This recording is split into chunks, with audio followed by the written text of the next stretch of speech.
they would if I was kind. Hello and welcome to Warriors HQ. With the players and coaches back in after a week off, we've got a full episode for you, beginning with a visit to the analysis section. Welcome back to the analysis section of Warriors HQ. I'm joined by Kenny Murray today. Kenny, it was a week off last week. How was Magaluf? I don't know how Magaluf was. We've been in here working hard. The boys have had a pretty hard week this week. We've done a couple of hard days, Monday and Tuesday. Bit of relaxation tomorrow. There's some community work going on, and then we'll go hard again Thursday and Friday before the international guys join back up for the Zebra game next week. So yeah, we've got through a lot. So with no game to look at, we're actually going to look at some training. We just stepped off the training pitch, so yeah. Bit of tackling's been going on today. Yeah, Talk us through that. What we've tried to work on this week is a lot of our sort of individual skill work, and that will help us as we go through the latter part of the season. So our individual tackling is a big part of our game. So just an example here, one of the drills we did today, put it through Greg. So just working a 1v1. All we're looking for here is the ball carrier's trying to score between the two yellow cones here. Defender's job to try and stop him getting over that try line. So we play it through in slow motion, Greg. So first thing is our footwork, so take it a bit more for there. So we're going to try and get that near foot in a bit closer than Hamilton is at the moment. So really to get that foot in as close as we can. Then we're looking for strong arm capture. You see Hammy there. Strong arm capture, looking to lock our head in really close to the hips here. And then working on our leg drive. Just one of the things I've worked on a bit this year is not letting our tackling leg, our knee collapse underneath us, keeping that off the ground so it gets us a good leg drive we're looking for. Not a bad example here by Hammy. You see he keeps his leg up a bit, and then a successful tackle against the ball carrier. After that, we're looking for him to get back on his feet and get back in the game. So let's have a look at that in a game situation which we went on to later in training.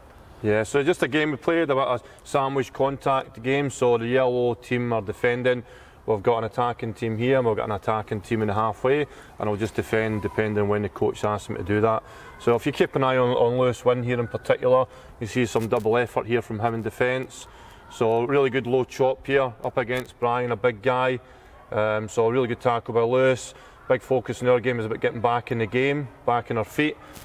Lewis does that really well. Another good low chop. And then we look to try and get on ball. I think it's also noticed here to highlight our speed to contact from Brian and Brandon getting in, taking away the threats, and then allows his quick ball to play again. So really good work by Lewis. How did he's obviously considerably smaller than Brian, so how do you tackle a guy who is considerably bigger than you? Yeah, I think like anybody in the game, if you get a guy alone, take the legs away, then you stop momentum. So that's a big focus for us in our game, particularly against those big players. So yeah, just making sure we're really accurate in those low chops, which helps us. What is the physicality like in a training session like that? Yeah. Are boys going for it? Yeah, I mean it's pretty good. This is quite an intense drill. It's 10v10. So if you keep an eye on Grant Stewart here, one of our young hookers. You see the contact he has in a second against Ryan Grant. Once Jonathan Humphreys eventually gets out of the way, really good tackle there by Grant. Also important to notice how quick he's getting back on his feet. So again, getting back on side, lines him up pretty well, tackle, back to feet, and then away again. So it's a really good example of what we're looking for in training when we do our physical spikes. And then finally we're going to look at some offloading off the ground, aren't we? Yep, so obviously a big part of our game is about keeping the ball alive and keep momentum in our attack. One of the ways we can do that is through our offloading and popping. So again, big part of this drill is just about our body shape initially, staying square on the poles. We'll talk about body tilt, so you see Greg sort of getting a little bit over the ball, and that's about getting our shoulders over the ball, forcing us to keep our elbow down and getting the ball through our hands quickly while staying square. So as you watch the guys, are really working hard to get over that ball, so tilting their upper body over, staying square, catching early, head round as well, so head round before the hands pass. Okay, now we're attacking up the channel. Are you encouraging communication here? Is the guy on the shoulder having to shout for the ball, or are you told to, as the ball carrier, are you told to anticipate that there should be someone there? So what we're looking for in this channel is we want the ball carrier to be attacking round about the middle of the channel, and we want support both sides of the ball every single time we look to take a contact. So we're looking for the ball carrier to try and fix that defender in the middle, and we want a support player either side of that channel, and the support player should be talking but reacting to the movement of the ball carrier. So we see this one through in slow motion. So you get Tom attacks him, Again, a bit of a fend. So when we fend, we're looking to get that ball transferred into two hands, and it allows us to get a really good accurate connection. So support play here, DTH tacks in, and then Greg coming on the outside again, ball into two hands is really important. Greg could be a little bit deeper there. Again, ball transfer into two hands, really good work. Okay, Matt a bit early there with the pass, take it back a bit. One of the principles we'll talk about is about sighting our target. So as Matt beats that player hold there, Greg, as Matt's looking to get his head round and look to sight that target as well, which is really important. Just helps with our accuracy there.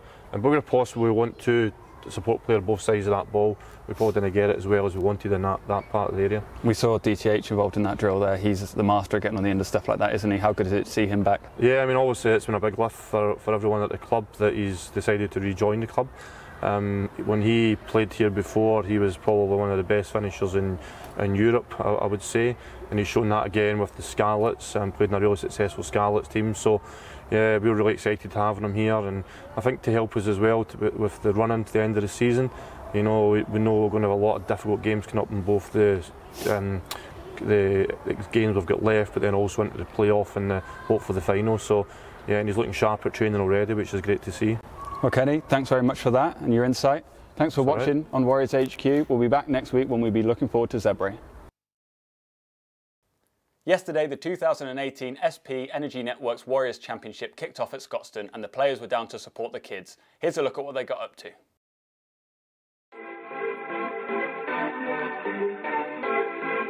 They wish and they wish and they wish and they wish and they wish on me. Yeah. I've been moving calm, it's brilliant, and I remember back to playing mini and midi tournaments, and we weren't lucky enough to play in 4G pitches, so I'm a bit jealous of them, and they look like having fun. There's such a big turnout, and also the girls' sides are turning out more, and it's been real positive. So yeah, no, it's good, and all the kids are enjoying it, even though they've not got a lot of experience. They're enjoying it, so that's the main thing, that they're enjoying the rugby. Yeah, it's been great. I think all the kids are enjoying it. So far, the weather's been good, and there's a lot of good rugby kind of walking around on the pitch, and I think it's good for them to get the chance to play at Scotstoun Stadium as well, the home of the Warriors. Yeah, it's brilliant to see so many girls down enjoying themselves and just throwing the ball around and having a good time.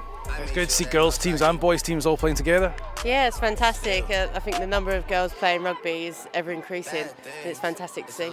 Great to see the profile of the sport really increasing here in Scotland, and with fantastic performances from you girls, especially at the weekend there. Yeah, definitely. I mean, it's nice if they can kind of see us doing well, then it gives them something to kind of work towards, and yeah, it's good.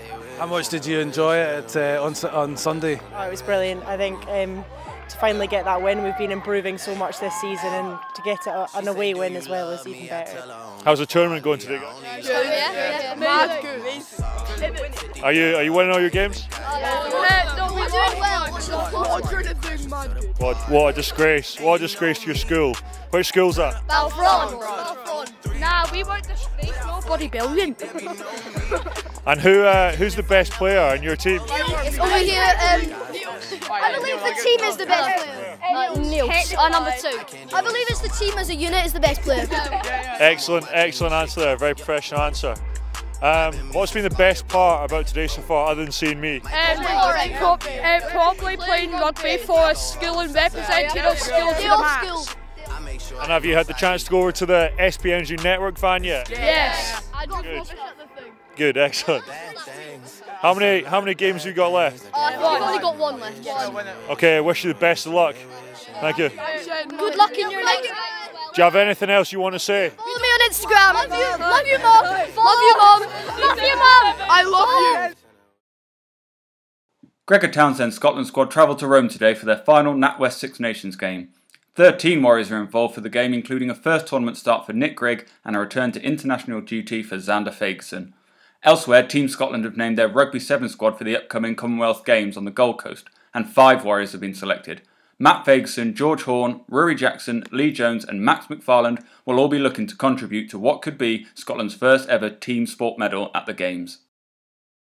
As I'm sure you've seen from our social media channels today, Canadian international DTH van Der Merwe has returned to the club. The club's top try scorer has rejoined immediately until at least May 2020. Warriors TV spoke to him following the announcement, and a full interview is available now on our YouTube channel. DTH, welcome back. Thank you, thank you. How are you feeling? It must be pretty surreal. Yeah, it's exciting times to be back in Glasgow. It's obviously a special place to me. Spent 6 years of my life here. It's like a second home. And I'm just massively excited to be here now. And you're here right away, ready to play. Tell us about how that came around. Yeah, well, things just haven't quite worked out at Newcastle the way I wanted it to be, and lucky enough, I've made a good enough impression in my time spent at Glasgow that they offered me to, come back now and then extend my career here for the next couple of years. When Glasgow phoned up, was there any doubt in your mind, or were you always going to come back? No, it was always going to happen. Obviously I've got to ask the boss, the old lady, first off, but for her it's something that she'd obviously want to take on as well, because she knows everyone here. It's a city that she's familiar with. I think if it was a new place that we had to go and simple things like learning where to live and the streets and stuff like that, it probably wouldn't have happened. But no, we're all familiar with the staff, the players, and the surrounding areas. So it was an easy decision. And you're just shy of 100 caps, and you've got a top try scorer record to protect as well, I guess. I thought about it a lot, finishing on 96 with Glasgow, and it's just something you want to get to that 100 milestone, and it's something special. You look at international rugby, there's 50 caps and 100 caps players, and it's obviously special in that sense, but I would have liked to have when I did leave end on 100, but who knows, who would have known I'd come back, and now I've got the time to get there. Thanks for watching Warriors HQ. We'll be back at the same time next week on Warriors TV. Angels fall to the floor like they would if I